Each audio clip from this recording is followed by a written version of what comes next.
നമസ്കാരം. ചെമ്പനീർ പൂ പ്രേക്ഷകർക്ക് മെട്രോ സ്റ്റാറിലേക്ക് സ്വാഗതം. അങ്ങനെ വളരെയധികം സന്തോഷകരമായിട്ടുള്ള ഒരു ദിവസം കൂടിയാണ് ചെമ്പനീർ പൂ പ്രേക്ഷകരെ സംബന്ധിച്ച്. കാരണം മറ്റൊന്നുമല്ല, സുധിയുടെ കള്ളം കൈയോടെ കണ്ടുപിടിച്ചിരിക്കുകയാണ്. അപ്പോൾ എന്തായാലും രേവതിയുടെ കുടുംബത്തെ ക്രൂശിച്ചുകൊണ്ടിരിക്കുകയാണ്, തകർത്ത് നിറഞ്ഞാടിയിരിക്കുകയാണ്. അതിനിടയിലാണ് സുധിയെ തേടി ആ ഒരാൾ എത്തുന്നത്. അയാൾ കൊണ്ടുവന്നത് ഫ്ലൈറ്റ് ടിക്കറ്റാണ്. അപ്പം സുധിക്കും ശ്രുതിക്കും കൂടി ഹണിമൂണിന് പോകാൻ ടിക്കറ്റ് ബുക്ക് ചെയ്തിരിക്കുകയായിരുന്നു. എന്തായാലും രവീന്ദ്രനെ കയ്യിൽ നിന്ന് കൈശ് മോഷ്ടിച്ചത് അതിനു വേണ്ടി കൂടിയാണല്ലോ.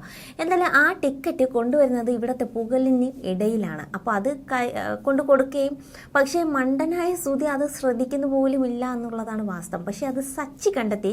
കാരണം ആ കൊണ്ടുവരുന്നിരിക്കുന്ന കവർ എന്ന് പറഞ്ഞാൽ രവീന്ദ്രൻ എന്ന് എഴുതിയിട്ടുണ്ടായിരുന്നു. അതായത് അന്ന് ആ 1,00,000 രൂപ കൊടുത്തതുപോലെ തന്നെയാണ് സുധി എടുത്തുകൊണ്ട് പോയതും അതിൽ വെച്ച് ബാക്കി കാശ് കൊണ്ടുവന്ന് ഏൽപ്പിക്കുന്നതും. എന്നാലും എല്ലാവരുടെ മുമ്പിൽ നാടകം പൊളിഞ്ഞിരിക്കുകയാണ്. അപ്പോൾ രേവതിയുടെ കുടുംബം എന്തായാലും അടങ്ങിയിരിക്കില്ല. ഇത്ര നാളും കിട്ടിയതിനും കൊണ്ടതിനും ഒക്കെയുള്ള പ്രതികാരം എല്ലാവരും അങ്ങ് തകർത്ത് കൊടുത്തു. എന്തായാലും ചന്ദ്രമതിയുടെ വായ അടഞ്ഞിരിക്കുകയാണ്. സുധിക്ക് നല്ല വൃത്തിക്ക് കൊടുത്തു. സച്ചി എല്ലാവരും നല്ല വൃത്തിക്ക് നല്ല തല്ല് കൊടുക്കുന്നുണ്ട്. അപ്പോൾ രവീന്ദ്രൻ മാറ്റി നിന്ന് അപ്പോഴും സുധി പറയുകയാണില്ല, ഇതെങ്ങനെ വന്നത്, എൻ്റെ കയ്യിൽ വന്നെന്നറിയില്ല എന്നൊക്കെ പറയുന്നുണ്ട്. അപ്പോൾ ശ്രുതി പറയുന്നുണ്ട്, സുധി എന്തിനാ വാ അടച്ചു വെച്ചേക്കുന്നത്, നീ എന്താണെന്ന് വെച്ചാൽ പറയുന്നുണ്ട്. അത് കേൾക്കുമ്പോഴാണ് തൻ്റെ കള്ളം ഒളിപ്പിക്കാൻ വീണ്ടും സുധി ശ്രമിക്കുന്നത്. അപ്പോഴാണ് രവീന്ദ്രൻ വന്ന് നല്ല പൊട്ടിക്കുന്നുണ്ട്. സുധിക്കിട്ട് നല്ല പൊട്ടിക്കുകയാണ്. അപ്പോൾ നമ്മൾ കുറേ നാളായിട്ട് കാണാൻ ആഗ്രഹിച്ചിരുന്ന ഒരു കാര്യമാണ്. എന്തായാലും ഇന്ന് ആ പൊട്ടിക്കൽ നടന്നിരിക്കുകയാണ്. പക്ഷേ തൻ്റെ മകനാണ് കള്ളനെന്ന് എല്ലാവരുടെ മുമ്പിലും തുറന്ന് സമ്മതിക്കാൻ ചന്ദ്രമതിയെ പോലെയുള്ള ഒരു അമ്മയ്ക്ക് ആകില്ല. അതുകൊണ്ട് തന്നെ ചന്ദ്രമതി അവിടെ അഭിനയം പുറത്തെടുക്കുകയാണ്. അയ്യോ ഞാൻ മറന്നുപോയതാണ്, അയ്യോ എന്നൊക്കെ പറഞ്ഞ് ഭയങ്കര അഭിനയമായിരുന്നു.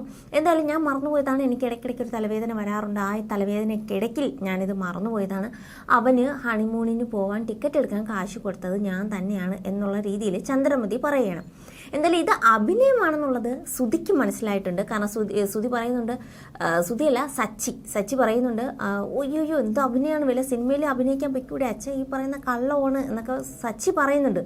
പക്ഷേ ചന്ദ്രമതി അഭിനയിച്ച് പ്രതിഫലിച്ച് എന്തായാലും രവീന്ദ്രൻ പറഞ്ഞിരിക്കുകയാണ്, പോട്ടെ ചിലപ്പോൾ മറന്നു പോയതായിരിക്കാം എന്നുള്ള ഒരു നിഗമനത്തിൽ എത്തിയിരിക്കുകയാണ്.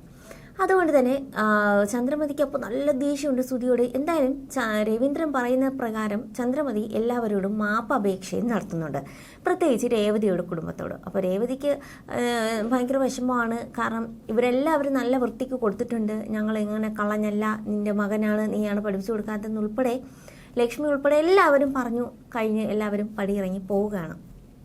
അപ്പോൾ ചന്ദ്രമതി, നമ്മൾ ഇനി അടുത്ത ദിവസത്തെ പ്രൊമോയിൽ നമ്മൾ കണ്ടതാണ്, ചന്ദ്രമതി സുധിക്ക് വേണ്ടി ഇങ്ങനെ കോത്ത് നിൽക്കുകയാണ്. സുധിയെ തല്ലുന്നുണ്ട്, എല്ലാ ദേഷ്യവും സുധിയോട് തീർക്കുന്നുണ്ട്. അപ്പോൾ ഇതൊന്നും ശ്രുതി അറിയാതെ നോക്കണം. കാരണം നല്ല പണമുള്ള വീട്ടിലെ കൊച്ചാണല്ലോ. അപ്പം ഈ ഒരു പേര് പറഞ്ഞ് എങ്ങനെയും കളഞ്ഞിട്ട് പോയാലോ എന്നുള്ള പേടിയൊക്കെ ചന്ദ്രമതിക്കുണ്ട്. മാത്രമല്ല താൻ വളർത്തിയ മകനാണല്ലോ. അപ്പം ആ ഒരു കുറ്റവും കുറവും ഒന്നും ബാക്കിയുള്ളവരറിയാൻ പാടില്ല. സച്ചിയുടെയും ബാക്കി എല്ലാവരുടെ കുറ്റവും പറഞ്ഞാലും സുധിയെ ഇത്രയും വഷളാക്കിയത് ചന്ദ്രമതിയുടെ ഈ ഒരു സ്വഭാവം തന്നെയാണ്. അത് അവസാനം ചന്ദ്രമതിക്ക് തന്നെ തിരിച്ചടിയാകുന്ന ഒരു നിമിഷത്തിലേക്കാണ് ഇന്നത്തെ ചെമ്പനീർ പൂവ് നമ്മളെ കൂട്ടിക്കൊണ്ടു പോകുന്നത്. എന്തായാലും ഇനി വരും ദിവസങ്ങളിൽ എന്തൊക്കെ സംഭവിക്കുമെന്ന് അറിയാൻ ആകാംക്ഷയുടെ ഒരു മുൾമുന്നേ തന്നെയാണ് ഈ ഒരു ദിവസങ്ങൾ കഴിഞ്ഞു പോകുന്നത്. അപ്പോൾ നമുക്ക് മറ്റൊരു വീഡിയോയിലൂടെ വീണ്ടും കാണാം. അതൊരു ബൈ.